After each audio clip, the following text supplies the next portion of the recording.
How do we define ourselves? What causes one person to react to a situation differently than another? What is the meaning behind our dreams? These are all questions Carl Jung strove to answer. Jung's exploration into the subconscious mind and human psyche brought up entirely new questions regarding the purpose and meaning behind our dreams. Later, his theories, which meant to answer some of these new inquiries, led to further unanswerable questions, which brought on stern resistance from the more scientifically oriented psychologists, along with Freudians, who thought that Jung's ideas were overly conditional and contradicted too many prevailing theories. As his theory spreads, exchanges of his ideas, or more commonly parts of his ideas, as some of his thoughts were a little too extreme for practice, became the foundation for further research in the areas of personality determination and the subconscious mind.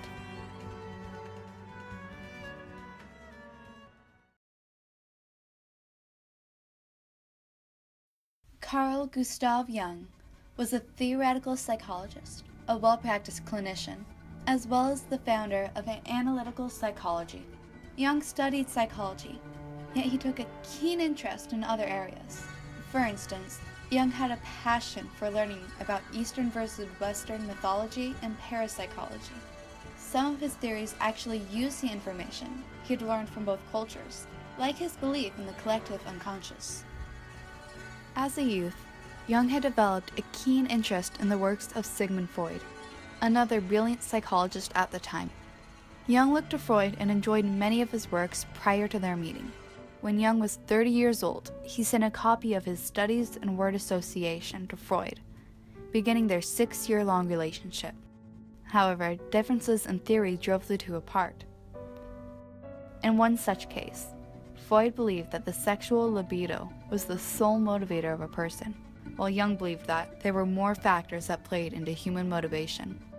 Even so, Jung's collective unconscious theory was centered on Freud's own ideologies, demonstrating how the different ideas Jung's theories encountered greatly influenced his work. The relationship between Freud and Jung, while strong at first, eventually fell apart in a series of rather nasty letters. Jung's theories, like on how the unconscious functioned and the meaning behind dreams, went against Freud's own thoughts. Even so, Jung had built many of his ideas off of Freud's to begin with. He was a collaborator of Freud, so a lot of his theory is borrowed initially from some of Freud's core ideas. He did add, so one of Freud's major insights was this idea of the unconscious and the fact that it influences our behavior and thinking a lot more than maybe people realized at the time. And he was right about that. Modern day research has backed up to some extent that a lot of our mental processing, not in the way Freud suggested, but a lot of our mental processing happens outside of our awareness. So Jung added to that idea. He agreed with Freud that the unconscious processing was important for the individual, and he went a step further and added this somewhat peculiar idea of what he called a collective unconscious. And this was framed as essentially that humanity seems to have what he called a shared memory, that he was not particularly specific as to how these shared memories in the unconscious of humanity get passed down from generation to generation, but he thought that that these exist, that we all have this common set of themes, ideas about humanity that you will see. Now, part of this was, I think, influenced by what he recognized as, you'll see common themes throughout various cultures. In various cultures, there's storytelling. A lot of the mythology contains kind of commonalities. So you'll see things like the dark side of humanity, the nurturing mother, the hero. A lot of these figures appear in cultures that are very disparate. So seeing that, he thought that somehow we all had within us this ability to recognize and come up with those sort of characters. He called them archetypes. So that was definitely sort of a new addition on his part too. Freud puts a lot of prominence on the sex instinct and aggressive drives that people are supposedly unaware of. So he, in turn, he didn't accept all of those things, but even his own theory of the collective unconscious, I think particularly people pushed back against. They wanted to know the mechanism by which it would happen. It seemed very mystical.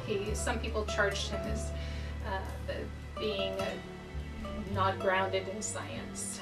And at the time, to be fair, the field of psychology was new. It was not yet a fully formed academic discipline that focused using the scientific method. Nowadays, that's a core focus of psych, but at the time he was working, it was common not to essentially be a central component to go out and collect data and run studies. The inability to test the veracity of Jung's claims has led to a debate even to this day. A stern critic, Richard Knoll compares Jung's followers to a cult blinded by a charismatic leader. Knoll believes Jungian thought is unoriginal and borrows too much from social Darwinism, neo-paganism, and occultism from the 1800s. While critics are still prominent, the spread and exchange of his ideas are still occurring in modern times. Jung's theories led to a rise in interest over dream interpretation, as well as personality determination. Perhaps the best known result of Jung's study is the Myers-Briggs type indicator. Essentially, the Myers-Briggs took his idea of different personality types, primarily introversion, extroversion, and again these opposites, and they built an assessment that was supposed to tell us about people's personalities. So that's very well known. Unfortunately, it has not been well vetted in the scientific community. It's big business. They have a lot of money that comes out of these, but there are questions as to whether it is valid as a personality assessment, and yet it's still very widely used. While it may not be able to be proven scientifically, we see that it is still widely recognized, especially among the general populace.